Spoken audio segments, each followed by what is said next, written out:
Hey guys, I'm Dov, and today I'm back with some more Total War Warhammer 2 news. Yes, indeed, the hotfix is coming for the Dark Elves, and not only a hotfix, but it is confirmed that the KHARIBDYSS is the monster coming for the Dark Elves. We've got it in the title here, and as you can see from this picture, this big bad boy, this nasty looking creature right here, is indeed the KHARIBDYSS.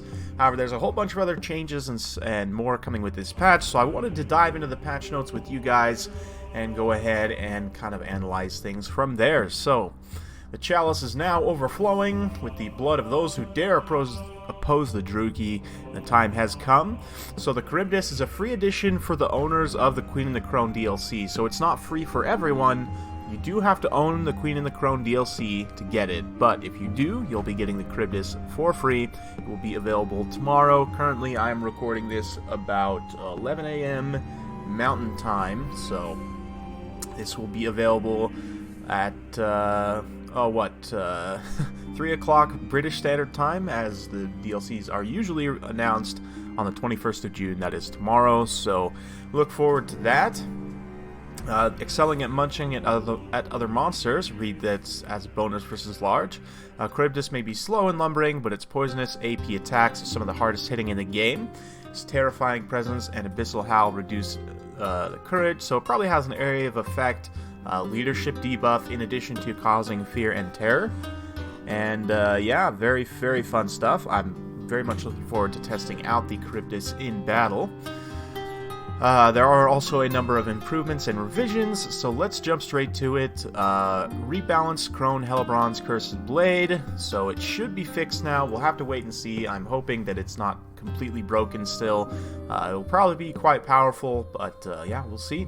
Rogue armies will now correctly spawn in campaign. Arcan's Legion of Death skill now applies buffs to Fellbats, Crypticals, and Direwolves, which is good, and Hexrace, of course, because the undead units, or the vampire units rather, that were on the Followers of Nagash roster didn't get any buffs in the campaign, so that's good. Bone Giant has been changed to a construct, which it will no longer be affected by Realm of Souls, which is a bit unfortunate, but yeah, probably the right choice. Bretonnian starting armies have been tweaked. Tyrion's got a tweak now. His -1 recruitment time will now apply to Sisters and Shadow Warriors. Firebark Elders now correctly benefit from their own Wildfire Aura, which is it was a bit funny. They had the Wildfire Aura, but they didn't give it to themselves, which is strange. Summoners of Rage, this is one thing I have noticed. I've been playing a little bit of a Chaos campaign on the side. Summoners of Rage did not actually have their Chain Lightning ability in campaign, so that's been fixed. Let's see, Great Mortis Delta is now correctly part of the Geomantic Web, okay. Let's see here, there's quite a few other bug fixes and so on, especially for the campaign here, so I'm not going to go through any of these, or all of these rather, but we will go ahead and touch on some. Sisters of Slaughter and Sisters of Avalorn will no longer occasionally use male voice conversations in battle. That's good. Let's see here. Black Ark Admirals will no longer be able to obtain the Sword of Cain. Interesting. Let's see here. Yeah, most of these are changes for the campaign. AI Throg will no longer upgrade to a chariot. If any of you guys have seen this happen, it is terrifying. It looks really disturbing, so I'm glad they fixed that. Let's see. Tomb King regiments will now correctly display the diamond icon, denoting their regiments of renown. Supreme Sorceress shoulder clipping issues, good. Fashion advisors have been hired for the Hydra, very good stuff.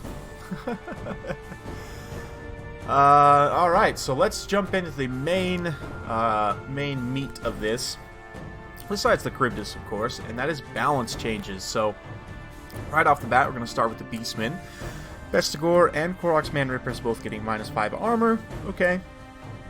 Goreherd with shields get +1 melee attack, so do regular Goreherd, and the Cygor gets slightly more expensive. The Cygor Regiment of Renown, that is, which I definitely think is warranted. The Eye of More Sleep is an incredibly powerful unit. It's definitely could be increasing cost and would be totally balanced still. Next up, Bretonnia has quite a few changes, and some of these changes have got me extremely excited. I'm super stoked for the new age of Bretonnia. Royal Hippogriff Knights got more armor and mass. Lewin and Albric also got more armor, so that's good, making them tankier. We'll see. Royal Hippogriff Knights I have been using a little bit lately. They're good in certain matchups, but I'm excited to try them out. The additional mass in particular will be very nice because it'll make it much easier for them to pull back up in the air. But moving on, Green Knight got 480 more health, which is always nice. Foot Squires, Mounted Yeoman Archers both got 50 less expensive, 50 points less expensive, which is always nice. Foot Squires in particular, they weren't wildly cost effective before. They're not terrible, but coming in at only 650 points is going to be really nice. That'll allow you plenty of room to either chevron them up or bring plenty of supporting elements so that they won't just get completely raffle stomped. But yeah, definitely like that change. Same thing with the Mounted Yeoman Archers. There's just so many really good skirmish cav in Game 2 that are much better than the Mounted Yeoman Archers. I think that change is very much warranted. Questing Knights, Regiment of Renown got 50 more expensive. That's the Companions of Quenelle. Probably warranted. Companions of Quenelle are super good, so Foot Squires, Regiment of Renown, the Beast Slayers Baston also got 50 less expensive, which is always nice, and they got one additional melee attack. Whoop-de-doo. Yeah, should help out, though. All Men-at-Arms, this is a very, very important change. All Men-at-Arms with swords and shields, spears and shields, polearms, have all had the expendable attribute added to them. So what does that mean? Essentially what that means is when the peasant units rout, they won't give leadership debuffs to nearby units, because when a unit routs, typically it'll give a leadership debuff to nearby units, like, oh, our friends are running away, maybe we should run away too. Units with the expendable trait, though, when they run away, it's just like, oh, you know, they're just goblins, they'll run away, that's expected.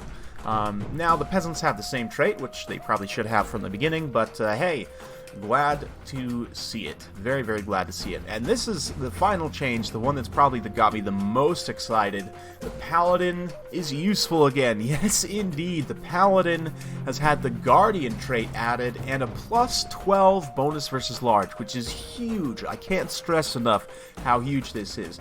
First off, having the Guardian trait for Bretonnia is going to be incredibly powerful.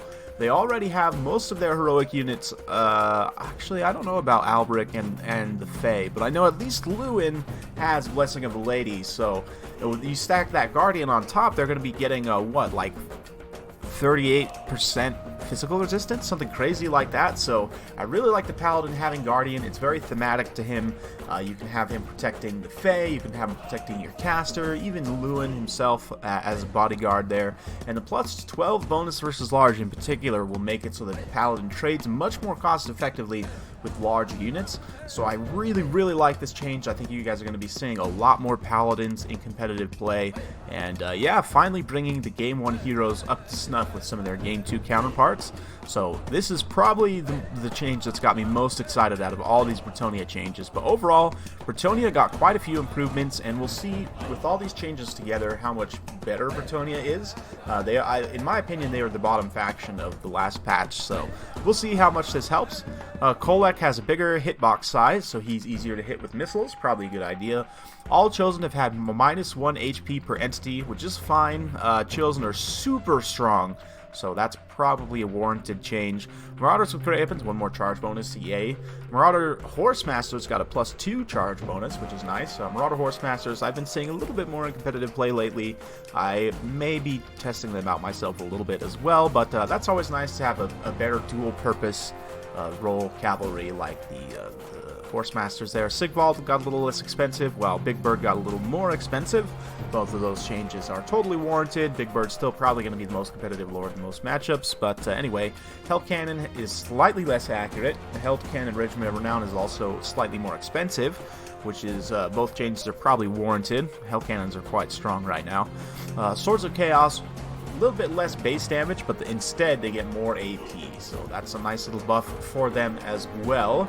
Moving on to the Druki, the Dark Elves themselves, headliners of this patch. Not only are they getting the KHARIBDYSS, they're getting some other changes here as well. So the Raven Heralds are getting 5 hit points per entity, which is quite a bit.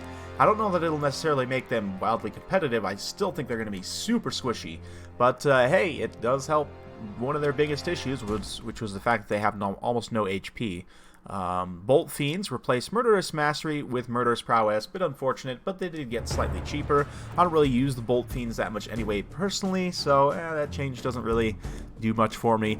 Doomfire Warlocks and Slaanesh Harvesters did get 50 more expensive, which again, probably warranted. Doomfire Warlocks are an incredibly strong unit. Sisters of Slaughter got a little bit of a debuff as well. Less melee attack, less AP damage, and less missile block chance. Again, probably warranted. Sisters of Slaughter were incredibly strong. So, moving on from the Dark Elves to the Proud Dwarves, only a few changes here. The Thane got less expensive, and the Gyro Bomber got more damage, more missile damage on its actual missile attack rather than its bombs. So, that's nice. Gyro Bombers aren't wildly useful, and the Thane, you know, they're not... Without the Thane having any useful items, like right now he has the Horn of Silver Vengeance, or whatever, Silver Horn of Vengeance, whatever it is, which is hands down the most useless and silly item in the entire game. I mean, a dwarf item that gives charge bonus? Are you kidding me? Like, really? The dwarfs are not a faction that has any units with a good charge bonus. You shouldn't ever be charging with the dwarves. Like, that's just silly. The dwarves are very much a stand and fight type faction. In fact, they are probably the stand and fight type faction. So to have the Thane have an item that gives charge bonus and not really that much else that's wildly useful is just, it's just sad. I mean, obviously the Tormentor Sword isn't really thematic. I get why they took it away, but they need something to help fill that same role. If I remember right, there's a crafted item in the Dwarf campaign that gives you like Frostbite or something, and like a slowing, like the chilling aura that like the Chill guys have, for example. Give that to the Thane. That would make him way more useful than the silly items he has right now. But anyway, rant over. I'll step off my soapbox now. Next up, we've got some awesome changes to the Empire. Like the changes to Bretonnia, I do think that these changes will help bring the Empire up. I don't think they're as bad as most people think they are right now, but these changes will certainly help. Not a lot, but some very important changes nonetheless. So Tattersouls and Flagellants have had their HP buffed 2 hit points per entity, and for the Tattersouls in particular, considering they have 120 unit models, that's going to be a very powerful change, so quite happy to see that. Halberdiers have also had their charge defense versus large upgraded to expert charge defense. So what that means is no units, infantry or cavalry, will apply their charge bonus when charging into the front of braced halberdiers. So suddenly you actually might have a reason to bring halberdiers, because previously spearmen with shields were pretty much the way to go all the time. They were significantly cheaper. They had comparable stats. You didn't get the AP, but still, they're cheaper overall. They're much more cost effective.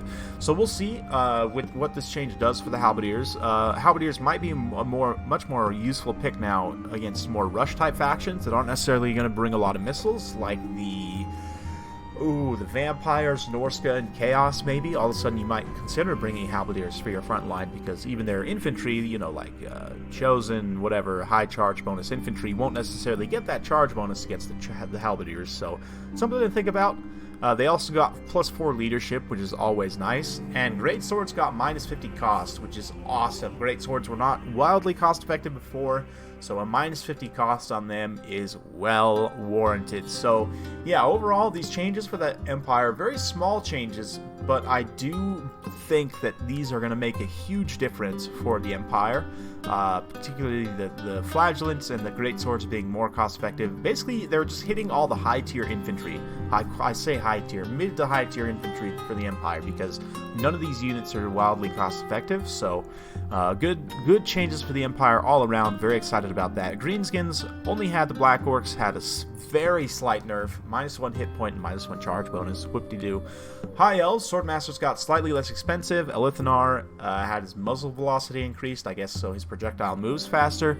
Sisters of Avalorn have had a minor increase in projectile accuracy, which is nice. Not a lot of changes for the High Elves, but yeah, it is what it is. Moving on to the Lizardmen, some very interesting changes here. Cold One Riders got 50 less expensive, which is probably good. They're more or less the equivalent to Orc Warboy Biggins, so they should be about the same cost, which now they are. Croxgors, 16 hit points per entity. That's a lot. Kroxigors are going to be much tankier, especially with that extra 15% missile resistance.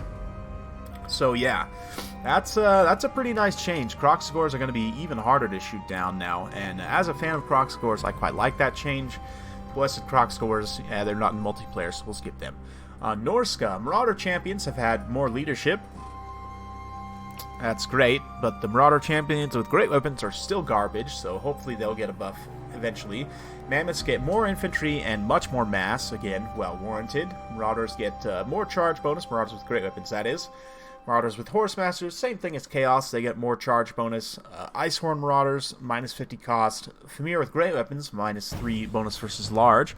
But the regular Famir warriors, the ones without great weapons, get plus 10 base melee damage. So very good stuff. Alright, moving on to the Skaven, we've got Death Runners, plus 2 charge bonus. Plague Monk Censer Bearers get a bit more health. Poisonman Globadiers, plus 4 bonus versus large. Warp Lightning Cannon and the Plague Claw Catapult got more health, which is probably a good thing because the artillery pieces themselves are very easy to destroy. Moving on here, Vampire Counts, Devils of Swartzofen are less expensive, same with Graveguard. Great weapons, same thing with Eternal Guard, Regiment of Renown, and the War Dancer, Regiment of Renown for the Wood Elves. So that's it for the unit changes in terms of abilities here. We have a few, all for the Empire. So, again, more buffs for the Empire, and these ones are big ones. Let's check it out here.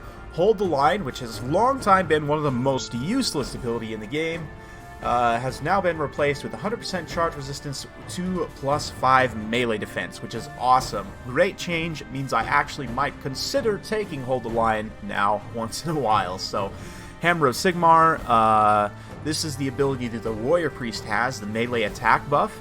It now has an AoE of 40 meters, so all of a sudden the Warrior Priest, which is already getting... the Warrior Priest is a character that's been getting better and better throughout the patches. Now he has the Grand Hammer of Sigmar, an awesome area of effect, plus 26 melee attack. That's incredible. It's going to make your Empire front line much, much stronger. Now, what that means is the Grand Hammer of Sigmar, the upgraded version that Volkmar the Grim and the Archlector carry, the duration has been increased to a full 50 seconds. 50 seconds of a plus 26 melee attack, that's a long time, especially for an Empire front line that could very much use that melee attack buff. Shield of Faith has had its duration increased. Same thing, Grand Shield of Faith, the big version, reduced its radius, but increased its duration to, again, a full 50 seconds. 50 seconds of, I believe it's 20% damage resistance, 22% damage resistance, something like that. And you can actually stack these two abilities because they're different effects. So for 25 seconds, you could potentially have 44% damage resistance in that area of effect. So, yeah, Warrior Priests getting super strong. All of a sudden, the Empire Crusade builds are looking like they might actually be the meta. It's hard to predict, but, you know, with the changes to the Empire units and now the changes to their abilities here as well, it's got me super excited for a new age of Empire Crusade. So we'll have to wait and see how things pan out, but Empire players rejoice, Bretonnia players rejoice. We've got some buffs. Let's see how they play out. The buff to hold your line may mean the Empire captains are a more common pick as well. Fortunately, they didn't get the Guardian and the bonus versus large like the Paladin did, but hey, hold the line being buffed is something, certainly. So I hope you guys enjoyed watching this breakdown of the patch notes. Of course, I'll have a link in the description below if you want to go read them for yourselves. I highly recommend you do so. And I'm looking forward to tomorrow when I can sit down in the new patch with all of you and hash out some games. I might actually do a stream tomorrow where we just go through and kind of look at some different things, maybe do some testing with the Hydra. Let me know in the comments down below. Is that something you guys would like to see? If so, I can try and make it happen. Anyway, thank you very much for watching. Hope you guys enjoyed. If you do like this sort of content, be sure to like, subscribe, hit that bell notification button, so every time I upload a new video, you'll be notified. Thank you once again for watching, and we'll see you next time.